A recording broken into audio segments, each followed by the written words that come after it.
Hi there, in this video I'm going to show you how to get into the double tabletop position correctly. Now, the double tabletop is really a gateway technique for being able to do some of the more difficult Pilates mat work exercises where both legs will be off the floor for the duration. If you're unable to get into the controlled start position known as double tabletop, then everything you do from that point is going to be compromised, and it's something I've seen an awful lot through my Pilates experience. People have done lots of exercises in the past with both legs off the floor and the more difficult stuff, but when I assess them and ask them to do a double tabletop well, or perfectly as I would expect, there's all sorts of unwanted movement disorders creeping in, and there's compensation and undue stress and strain on the very things you're trying to strengthen and support.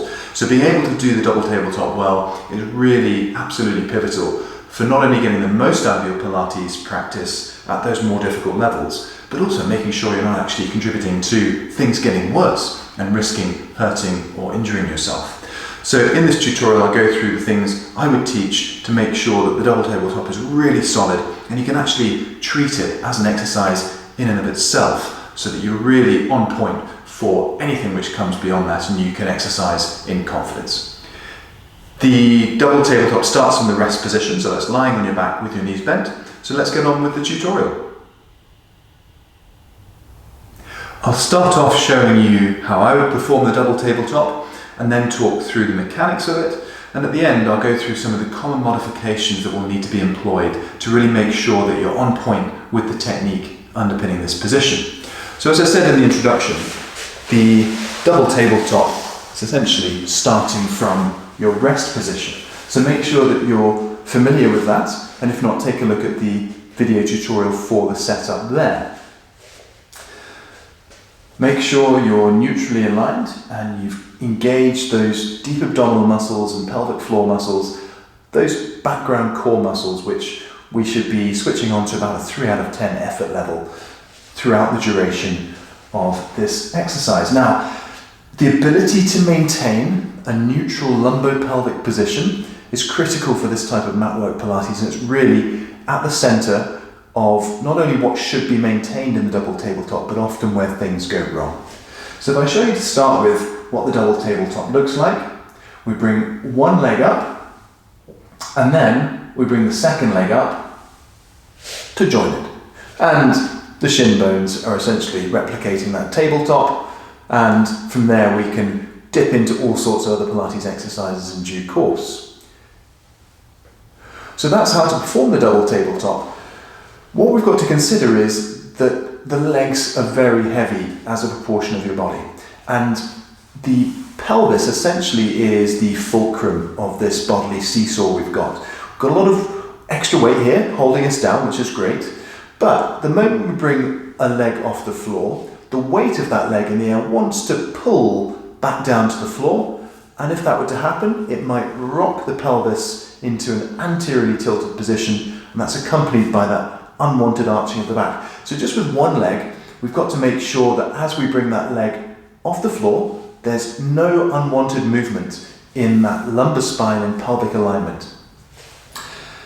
When the second leg comes up, we're really up in the ante in terms of the weight we've got to deal with our supportive core infrastructure here.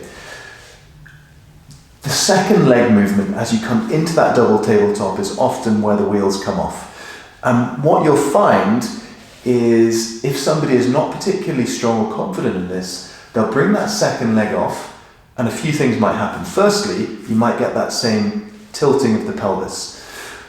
And you'll notice how if I let myself do that, my first tabletop leg moves as there's that lurch in the pelvis. The weight of the legs together overcomes the supportive structures we've got here, and that pelvis and low back moves and it hinges and switches the position of that leg.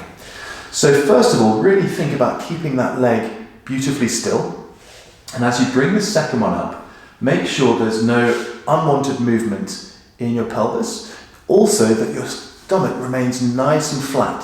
So the moment you come off the floor, it should be completely separate, focusing on that classic Pilates principle of dissociation of movement. Can we bring the legs into our double double tabletop position with the dissociation from the upper body. If you can do that, great, but you just got to make sure that there's no feeling of strain, particularly in the base of your spine. So then we have the fundamental double tabletop position. And if you can perform that well, pain-free, with no loss of control, you'll be pretty much good to go for some of the mat work exercises which come from this position. If you try that and you find that you're unable to elicit that control and maintain neutral, then we need to talk about modifications, and that's what we're going to do in the final segment of the video. So if you're struggling to get into that double tabletop position correctly without any of those unwanted changes in that lumbar-pelvic alignment, don't worry, it's very, very common, and it's actually quite a difficult move to execute well, which is often why a lot of people struggle with exercises beyond that position. We're essentially dealing with the fact that the relative weight of the legs is overcoming the core stability or core strength to hold that neutral position which we're desiring. So we've got to think about how we can change that. And I've got a few bits and pieces here to show you, but without equipment, one thing we can do to start with is to shorten the length of the levers involved. If we're starting from a kind of classical rest position like I demonstrated in the previous segment, then the feet are a relatively good distance from where your pelvis is. If you're able to, and your knees bend freely, then you just simply bring your feet closer together, closer towards your body rather, and that shortens the length of the lever. So coming up from this position into our double tabletop, there's far less relative weight on the tipping point of that fulcrum. Conversely, if somebody were quite strong and wanting to use this as more of a strength exercise, akin to some of the other modifications of the scissors level, for example, the feet being further away would make this exercise much more difficult, and then you'd notice that you're having to do more work.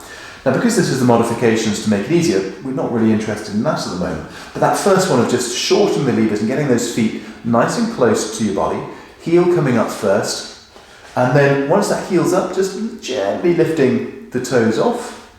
Same with the other side, and that can make a really nice, noticeable difference and give you that strength advantage really in the core muscles which we're trying to get working.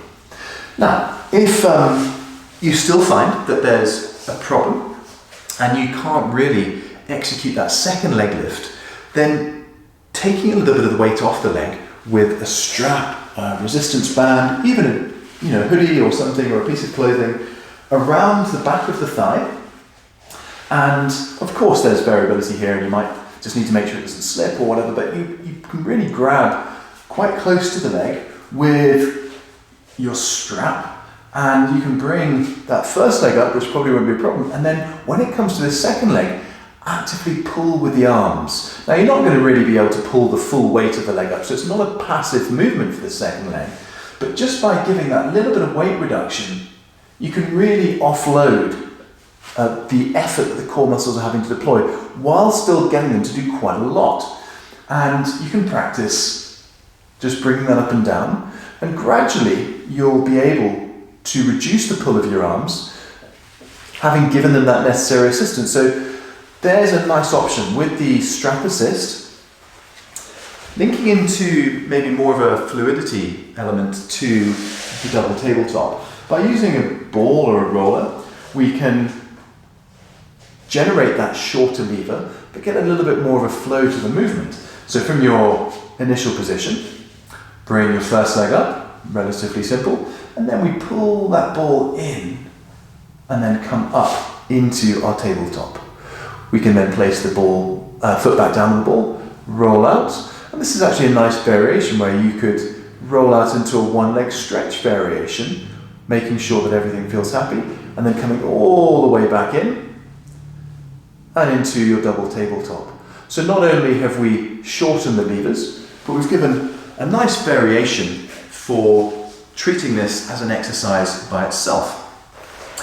Moving into some other options, I quite like using a Swiss ball for this one because it generates a little bit of instability under the resting legs, but also can take away that problem of the extra weight. So if you have a Swiss ball at home, you can see I'm in a double tabletop position here essentially, but if we're treating this as an exercise, it just means moving the ball across to one side, resting your leg on there, and then we can practice that second leg movement.